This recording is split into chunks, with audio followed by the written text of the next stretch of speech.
ನಮ್ಮ ಯಜಮಾನ್ರು ನನ್ನ ನಾದಿನಿ ಮನೆಗೆ ಹೋಗಿದ್ದಾಗ ಅವ್ರ ಮನೆಯಿಂದ ಒಬ್ಬಟ್ಟು ಮತ್ತು ಒಬ್ಬಟ್ಟು ಎರಡು ಕೊಟ್ಟು ಕಳಿಸಿದ್ರು. ಒಬ್ಬಟ್ಟೆಲ್ಲ ನಾನು ನನ್ನ ಮಕ್ಕಳು ತಿಂದು ಖಾಲಿ ಮಾಡಿದ್ವಿ. ಹೂರಣ ಮಾತ್ರ ಹಾಗೆ ಎತ್ತಿಟ್ಟಿದ್ದೆ. ಯಾಕಂದರೆ ಕಾಯಿ ಒಬ್ಬಟ್ಟು ಹೂರಣ ಆಗಿದ್ದರಿಂದ ಒಂದು 10-12 ದಿವಸವರೆಗೂ ಇಡ್ಬೋದಾಗಿತ್ತು. ಅದು ಕೆಟ್ಟೋಗಲ್ಲ ಅಂದ್ಬಿಟ್ಟು ಫ್ರಿಜ್ ಒಳಗೆ ಎತ್ತಿಟ್ಕೊಂಡಿದ್ದೆ. ಅದನ್ನು ನೋಡ್ಬಿಟ್ಟು ನನ್ನ ಮಗ ಒಬ್ಬಟ್ಟು ಮಾಡಮ್ಮ ಅಂತ ಕೇಳ್ತಾ ಇದ್ದ. ಸರಿ ಮಾಡಿಬಿಡೋಣ ಅಂದ್ಬಿಟ್ಟು ಸಾಯಂಕಾಲ ನಾನು ಕನಕ ಎಲ್ಲ ಕಲಸಿಕ್ಕಿದ್ದೆ. ಯಾಕಂದರೆ ಕನಕ ಸ್ವಲ್ಪ ಹೊತ್ತು ನೆನೆದ್ರೆ ಒಬ್ಬಟ್ಟು ತಟ್ಟೋದಕ್ಕೆ ತುಂಬ ಚೆನ್ನಾಗಿ ಬರುತ್ತೆ. ಆಮೇಲೆ ಅಡುಗೆ ಕೆಲಸಗಳೆಲ್ಲ ಮುಗಿಸ್ಕೊಂಡು ನೈಟು ಒಬ್ಬಟ್ಟನ್ನ ತಟ್ತಾಯಿದ್ದೆ. ಕಾಯಿ ಒಬ್ಬಟ್ಟು ಆಗಿದ್ದರಿಂದ ತಟ್ಟೋದಕ್ಕೂ ತುಂಬ ಚೆನ್ನಾಗಿ ಬರ್ತಿತ್ತು ಮತ್ತು ಟೇಸ್ಟು ತುಂಬ ಚೆನ್ನಾಗಿರ್ತಿತ್ತು.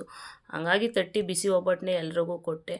ಆಮೇಲೆ ನಮ್ಮ ಮನೆ ಪಕ್ಕದ ಮನೆ ಆಂಟಿ ಬೆಕ್ಕನ್ನ ತಂದು ಆಟ ಆಡಿಸ್ತಾಯಿದ್ರು. ಅವರು ಬೆಕ್ಕನ್ನ ಸಾಕೊಂಡಿದ್ದಾರೆ. ಆಮೇಲೆ ನಾನು ನೈಟ್ಗೆ ಮೂಲಂಗಿ ಸಾಂಬಾರು ಅನ್ನ ಎಲ್ಲ ಮಾಡಿದ್ರಿಂದ ನನ್ನ ಮಕ್ಕಳು ಹೋಮ್ವರ್ಕ್ ಜಾಸ್ತಿ ಇದೆ, ನೀನೇ ತಿನ್ನಿಸ್ಕೊಡು ಅಂತ ಕೇಳ್ತಾಯಿದ್ರು. ಸರಿ, ವರ್ಕ್ ಜಾಸ್ತಿ ಇದ್ದಾಗ ನಾನೇ ಅವ್ರಿಗೆ ಊಟ ಎಲ್ಲ ಮಾಡಿಸ್ಬಿಡ್ತೀನಿ. ಆದರೂ ಹೋಮ್ವರ್ಕ್ ಎಲ್ಲ ಕಂಪ್ಲೀಟ್ ಮಾಡ್ಕೋತಾರೆ. ಹಂಗಾಗಿ 3 ಜನಕ್ಕೂ ಒಬ್ಬರಾದ